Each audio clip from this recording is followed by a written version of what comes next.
here again with another franchise ranking video as we have the newest installment of the Fast and the Furious franchise, Fast X. And with its release, it's time to re-rank this entire franchise from my least favorite of these movies to my favorite of these movies. And for the most part, I enjoy a lot of these. Some, of course, more than others, but there are a few duds in this franchise. But before I give my ranking, there's a few things I gotta cover. Obviously, this is going to be my personal opinion on this franchise, and my opinion can change. My last ranking, I had a movie that was number one. It's no longer number one, and I can't believe I even had another movie at number one. So things can change. It all depends on my mood. It depends on when I rewatch Fast X again. But since we're probably going to disagree, make sure you leave your ranking down in the comments section. If you want to help me out, you can go even further to smash that like button to help out with the YouTube algorithm and subscribe to the channel. And there are going to be spoilers. So if you aren't caught up to the point where I am and rewatching and watching all the Fast and the Furious movies, then I highly suggest that you don't watch this video any further to avoid those spoilers. Specifically, I will be talking about Fast X and giving spoilers. So when I get to Fast X and you know what placement it is, if you want to skip ahead a little bit, if you haven't seen the movie yet, I would highly suggest doing so. So let's start the ranking off. There are 11 films in this franchise. Don't forget about Hobbs and Shaw. And it's time to rank them. And unfortunately, coming in 11th place for me, which really pisses my roommate off because he really likes this movie, but I don't, is going to be Too Fast, Too Furious. I expected to like this movie, and I just rewatched all these movies, including this one, and I just don't get anything out of it. It has my favorite character in the Fast and the Furious franchise in it as the lead, Brian O'Connor. And it has the debut of Tej and Roman. And of course, you get Eva Mendes.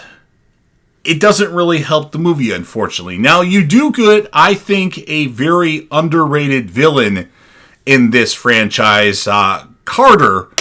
And he's pretty sadistic, where the part where he has the rat on the guy's stomach and he burns the bucket. That I don't remember exactly what it was, but it was hard to pay attention to this movie because I simply just didn't like it, but I thought he was a ruthless villain. So unfortunately for me, at the moment, this is going to be in 11th place. Of course, keep in mind my opinion can change. So Too Fast, Too Furious, number 11. Number 10 for me is going to be F9, The Fast Saga, otherwise known as Fast and the Furious 9. I didn't have very high expectations going into that one, but I certainly had expectations. And then they throw this backstory that Dominic Toretto has a brother named Jacob, but he's a bad guy, played by John Cena. And unfortunately, I just don't buy it. Now, of course, the movie ended how I thought it would end, with Jacob essentially being on good terms with Dom again. And I will say, though, upon my most recent rewatch, because I saw it in the theater, and then I just rewatched it for the second time within the last 3 weeks, I did like it slightly more the second time. But at least at the moment, it doesn't change the placement of where the movie is. I think the movie was lacking a certain character. Luke Hobbs, of course, we know the issues between Vin Diesel and Dwayne Johnson elected not to be a part of this film. And we also didn't get any of Jason Statham other than an end credit scene or mid credit scene. And I thought the film could have used a little bit more of him. So it was basically focused on Dom, Jacob, bringing back the character of Han, who died in Tokyo Drift. So, yeah, unfortunately, F9, The Fast Saga, while I liked it a little bit more the second time, is still one of my least favorite films in the franchise, and that's why that comes in at number 10. Number 9 for me is probably where you're going to cancel me, and I'm surprised that this movie is this low on my list, but it's going to be Hobbs and Shaw. To me, Hobbs and Shaw is not a Fast and the Furious movie, and that's why this is really low. It seems like a buddy cop movie to me with a lot more action.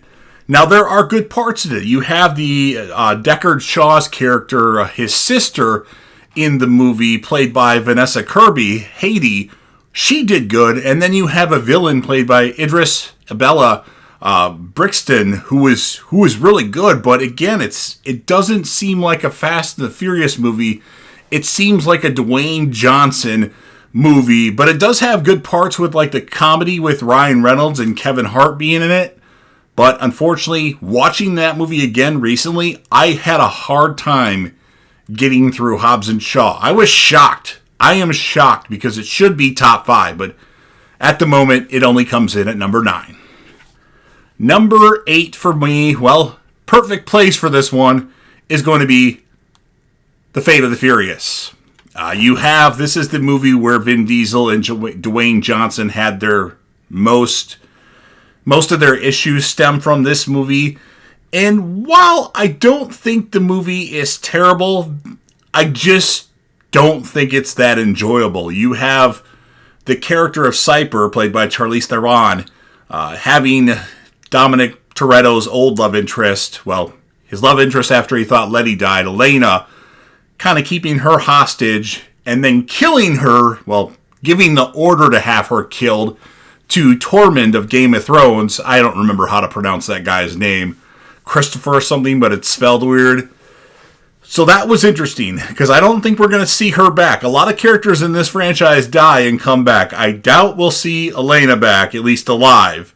Of course, we know we see her in pictures and other movies, but that was pretty brutal, and Dom's working for Cyper because of what she has, because of this, and then he finds out that he actually has a son that he didn't know about.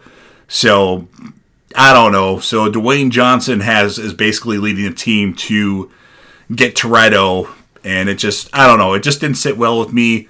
Didn't like it that much. Of course, it's got a glaring hole of not having Paul Walker on it, and we know what happened to Paul Walker, unfortunately. So, Fate of the Furious, at least at the moment, it is my number 8. Number 7 for me is quite a surprise. I just recently rewatched this film, and I actually enjoyed it quite a bit, and that's going to be Fast and the Furious Tokyo Drift. Of course, this movie was number 3, but actually took place after number 6. Am I right? 6 on that? Yeah. So, fun movie. It's kind of got its own story, and that's what's nice about the movie, I think. The character that Lucas Black plays is pretty good. Basically, he gets in trouble at high school and has to go off to Japan because he can't get any more trouble where he's at. And his character's name is Sean. And I just liked his character. And of course, this is the movie that Han has a big role in. And he's kind of a mysterious character.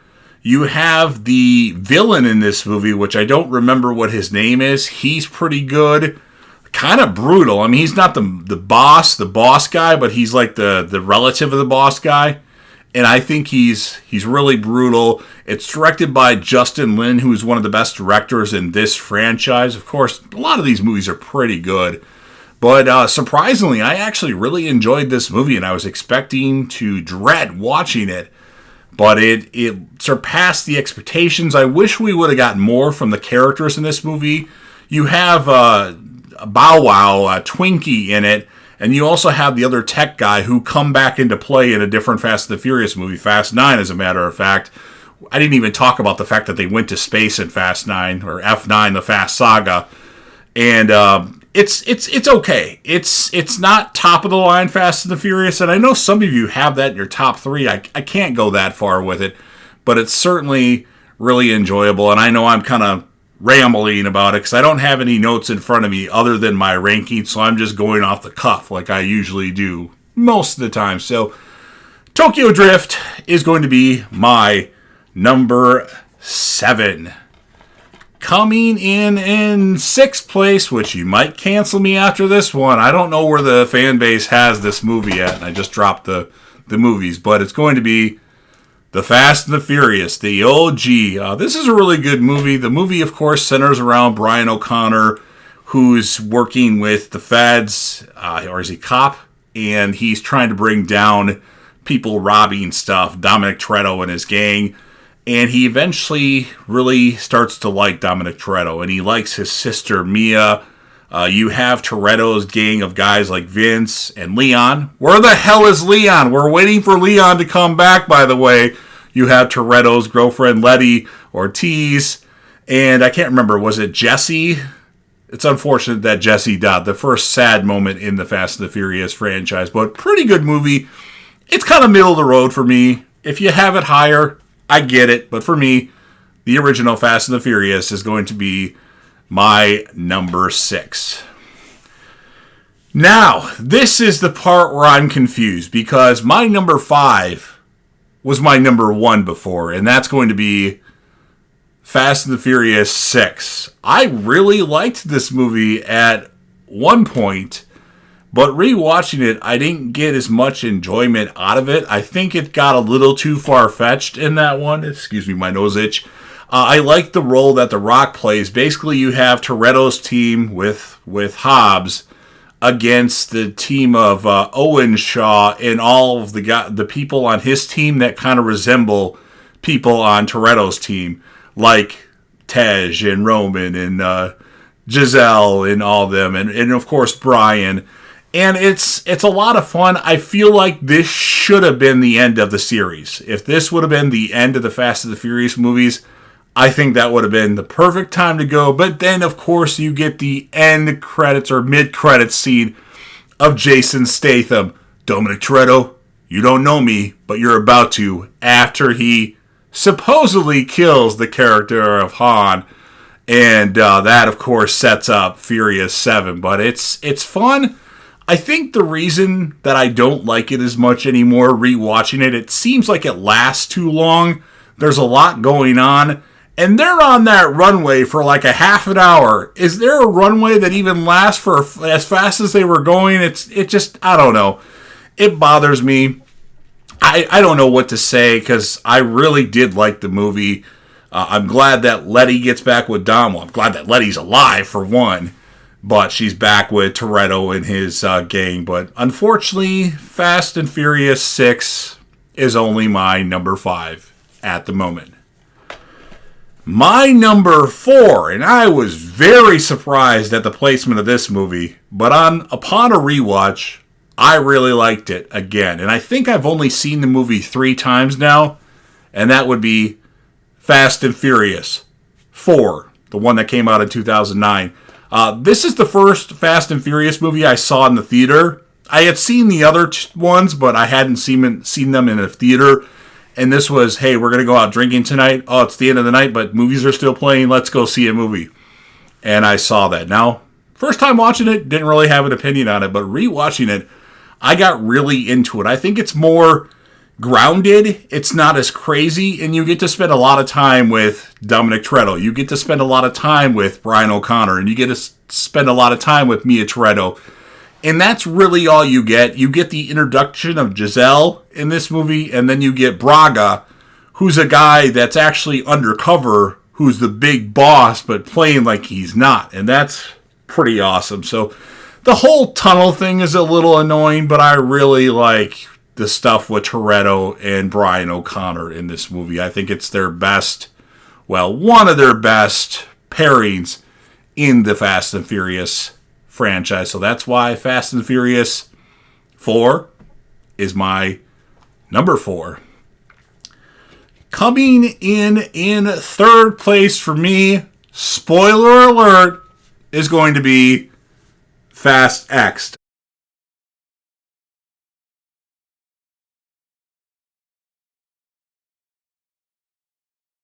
Our newest installment of the Fast and the Furious franchise, and I'm going to go into a little bit more details with this, so this will kind of be a quick review of the movie.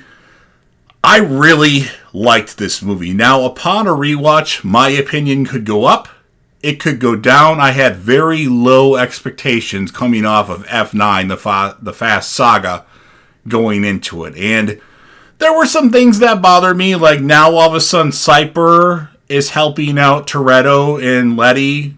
I know why she is, but what they showed us doesn't make it believable to me that she would help Toretto and join sides with Toretto. And then, of course, the end of the movie, spoiler alert, her and Letty were in this prison by the, what's it called, the agency. And Cyper helps Letty get out. And we have the return, spoiler alert, of Giselle. So Giselle is still alive, even though she supposedly died in Fast and the Furious 6, or Fast and Furious 6, but we didn't see a body. She just kind of fell out of the plane. So that was interesting. So that's my gripe about the movie. But I think Jason Momoa, as the character of Dante, did a phenomenal job. He was like a sociopath with comedy. And it really worked. And it's a scenario where he knows what's going to happen. He's like 10 to 20 steps ahead of Dominic Toretto in this movie.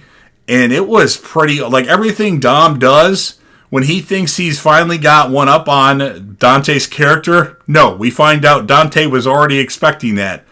And then, of course, you have the character of, I'm kind of going around in circles here, so bear with me. I might be talking about this movie for 10 minutes. You have the character of Ames, who I really like. I don't know a lot about him, but I know he was in like the new Jack Reacher. I thought he was really good. He's like the new leader of the agency, and he takes control because Mr. Nobody's nowhere to be found. Little Nobody's out of commission because he got hurt. So he takes over control of the agency. You have Tess, who's Brie Larson's character, who's the daughter of Mr. Nobody, played by Kurt Russell. She's trying to like, hey, don't go after Toretto and his gang. They help us in that. And he's like, no, I'm going for Toretto. So during the movie, we have Ames get attacked by Dante and his men. And then you seemingly see that Toretto is now aligned with Ames. He's like, you know what? I take everything back. You're right, Toretto. I'm on your side. But then we get a twist that actually he's been in cahoots with Dante all along. So that was pretty awesome. We have some potential deaths in this movie. Spoiler alert. I don't know for sure if they're going to actually be deaths. We're led to believe very strongly that the character of, spoiler alert, Jacob has died. I don't believe it. Just because in the Fast and the Furious movies, when somebody dies, I question it every time. Now, it seems likely that that character is killed off. I actually was beginning to... He was more the comedic role in this movie. But it's sad to see him introduced in F9 just to kill him off in Fast X. So that kind of bothered me a little bit, but I like how he went out. Like, you know what? Thank you for turning me to the other side. I have to help you here because this is what's right. So that was good. You have more banter back and forth between Tej and Roman Pierce. Roman Pierce and Tej are hilarious together. They're... Basically, everybody doesn't have any money, but Roman Pierce actually has money around his body, so he's like handing out wads of cash to people. Like, I need receipts. So that's pretty good. And eventually, they have a moment where they actually get into a fight, and then towards the end of the movie, they make up and they give each other their slap that they do or their handshake they do. And then, of course, you have the character of Ramsey, who doesn't really have a big role in this movie. I wish she would just get married to Tej if that's the route they're going. And then those characters, along with Han, at the end of the movie, when you think Toretto finally might have one up on Dante, they're in this cargo jet, whatever it's called. I'm not an expert on airplanes. And then it crashes because of Dante in his new, well, he's been with him the whole time, but we find out Ames. And we're led to believe that they're all dead now. I don't think any of those characters are dead. I think they will all come back. But, of course, they want to end it because it's a cliffhanger ending. The movie ends with that. And that's, the movie actually ends with the Giselle scene. So that was pretty interesting. We don't get a lot of Jason Statham in this, Deckard Shaw. We don't get a lot of Queenie. She's in like one scene. We don't get a lot. We do get Nobody back. He's back after his absence in F9, but he gets hurt. So we don't get a lot of him. So Tej, Roman, Toretto, and Dante were the stars of the show. I'm a little confused with the whole Cyper thing. I just don't buy that she would work with Toretto and Letty and actually them not kill her for what she's done. I mean, they wanted to, but I feel like that's not a good explanation. Like, they should just kill her anyway. just my opinion, but I liked the movie a lot. We don't get any, spoiler alert, there is no scene with people playing Paul Walker, Brian O'Connor. He's not in the movie at all. There's no Cody or Caleb Walker in the movie, unless they were Easter eggs and I didn't see them. I mean, they have pictures of Paul Walker in the movie, so I should take that back, but no new footage of the character Brian O'Connor. And then, of course, spoiler alert, the end credits scene, or mid-credits scene, with the return of Hobbs. We thought Vin Diesel and Dwayne Johnson had some issues, and maybe they settled those issues, or maybe, just maybe, there were really no issues at all. That's something to think about, but he's in the mid-credits scene as he is the one that killed Dante's father, Reyes. And I pointed that out like 2 months ago to my roommate, and that was before I knew that The Rock was going to be in the mid-credits scene. I did know about that a week ahead of time, the mid-credits scene. So that made sense to me. But I'm tired of rambling about the movie. I really liked Fast X, and that's why that's my number 3. Well, I guess I really wanted to talk about Fast X. I do apologize for basically giving you a review inside my ranking video, but it's time to reveal my number 2, which of course will reveal my number 1 if you've been keeping track at home. And you might cancel me for this, because some people have this as their number 1. I think it's the biggest Fast and the Furious movie as far as gross the box office, but to me it falls short, and that's going to be Furious 7. Now, this was lower on my ranking before, but rewatching it, factoring in all the stuff that went on with this movie, of course, the tragic passing of Paul Walker, where he was burned to death in his car because of some racing. I really liked Paul Walker as an actor, and keep in mind, Brian O'Connor is my favorite character in the Fast and the Furious franchise. Spoiler alert, because I might do a top characters of the Fast and the Furious franchise video as well. But, so his death, and then they didn't know what to do with the film. They filmed, I don't know exactly what the actual stats are. I think they filmed half of the film already at that point. And then what do you do with basically the main character of the Fast and the Furious franchise? At least to start, I think Toretto and him became co-leads, but he was the main character for the first 2 movies. And he's dead. So you have to, luckily, have his brothers film scenes with like images of Paul Walker on them to complete the film. And I think the film was very good. I don't think it's the best. Obviously, the end of the movie was amazing. I love the send-off to Brian O'Connor's character, and personally, I don't think he should come back at all in the movie. At least with his brothers playing him. I think his character should only be there in like pictures and other characters talking about him. I don't want him to come back, because that will ruin the end of Fast or Furious 7, unless he just comes back in the end, the very end of the franchise, their last meal together. I would be okay with that. If Cody and Caleb want to play him for that, I would be okay with that. But this ending is so good with the see you again thing. It's so sad. And when that happened, and I knew it was going to happen, it was just touching. Like, everybody in the theater was sniffling. My eyes started to water, but that was the extent of how emotional I got. But let's go back to the movie in general. We get introduced to Deckard Shaw after his mid-credit scene from Furious 6, or Fast and Furious 6, and he's pretty brutal. He's a very menacing villain. Well, menacing might not be the right word, but he's very equipped to handle Toretto and his gang. Eventually, at the end of the movie, Dominic Toretto does handle him. We even get a scene with Owen Shaw, and I didn't even touch upon Owen Shaw returning in Fate of the Furious. But yeah, so that was interesting. That was really good. I just realized there's a lot of stuff that I did forget talking about this franchise. Oh well. I did like the scene with Deckard Shaw going to Hobbs' office with Elena there, and their fight. I thought that was really good. Of course, we really don't get a lot of Hobbs until the third act, but because he gets hurt. So that's that. All the scenes with Brian O'Connor in this movie are really good, and of course, the emotional send-off. You've got the banter back and forth between Tej and Roman, which never gets old. You get the introduction of Ramsay Missandei from Game of Thrones.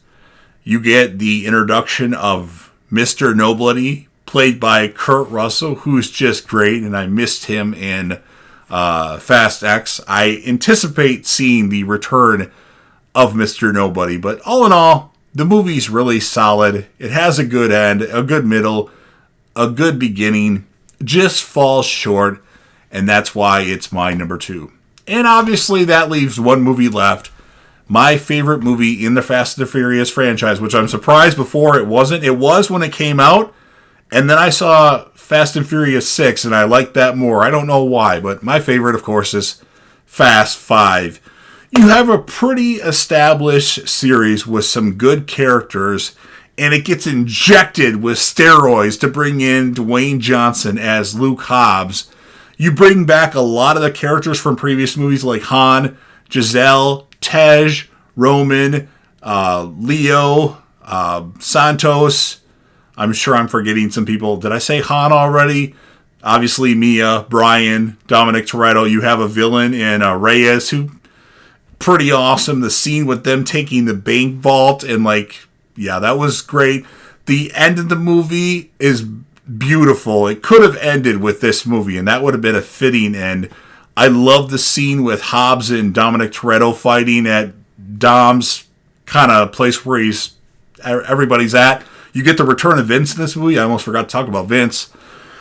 That was really good. It's unfortunate that character died. I'm a little surprised because that was like Dom's right-hand man at one point. And where the hell is Leon at? We still haven't seen Leon since the original Fast and the Furious movie. What else can I talk about? I'm getting a little winded here because I've been rambling for a while about these movies. And this light is really bright and my contacts are bothering me right now. And it's hot. But if I turn on my fan, my new microphone is really good. And it picks up a lot of shit. So I don't want to do that. What else can I say about Fast 5? So you have Dom and Hobbs fight. And then you have Reyes and his goons go after Hobbs when Toretto is captured and all his gang is captured. And it's like an ambush in the streets. And Hobbs' people are getting killed. Hobbs is laying there. He's about to get killed. And then Toretto and his gang saves them because Elena let them free, uncuff them essentially. And then you have Toretto and Hobbs joining forces. Well, not quite yet, but they do a brother handshake. And then Toretto's back at the base. I need to get Reyes. I'm doing this. I don't need anybody to help. And then everybody volunteers, and Hobbs is like, I'll ride with you, Toretto. Cut me in. So that's fucking awesome. Love that. The Brian and Dominic Toretto in this movie with them having a family and Mia being pregnant is a great touch. And I wish they would have stopped either with this one or 6 because we know what happens to Paul Walker during Furious 7. So, I mean, it's such a great movie. It's such a great action flick, and I really got into this when I watched it a couple weeks ago. And I saw this on opening night in the theater, and I wasn't really going to go see it. And I found out at the end that The Rock was in the movie. I didn't know that until a couple months before the movie aired. Guess I wasn't paying attention. I wasn't a big Fast and Furious fan at that point. And late night, I decided, let's go see Fast 5. And man, it was a good theater experience. It's a great action flick and definitely one of my top 100 favorite movies of all time. Top 50 for sure. I love that they get all the money at the end. I love the scenes with each character, like Han and Giselle. Where should we go from here? Tokyo? Yeah, we'll get there eventually. And just the race between Brian and Toretto. It's good. Of course, this movie, they have a direct tie-in with Fast X, which makes this movie better, in my opinion, and makes Fast X better, in my opinion. But as it stands right now, and I don't know if this will ever change again, Fast 5 is my favorite movie in the Fast and the Furious franchise. So there you have it. Sorry about my rambling. I had to talk about 11 movies here, and there's a couple that I really want to talk about. So obviously, we probably disagreed. Make sure you leave your ranking down in the comments section. Smash the like button to help me out with the YouTube algorithm, or Hulk smash the like button. Subscribe to the channel if you like UFC reactions, if you like franchise ranking videos. Let me know what franchise you want me to rank next. I probably already have, but if there's one I haven't ranked and you think I should, tell me to do that. If there's a reason why, I will let you know. But certainly subscribe to the channel, join the team, show your damn support, and be a part of something special. And JDev will return.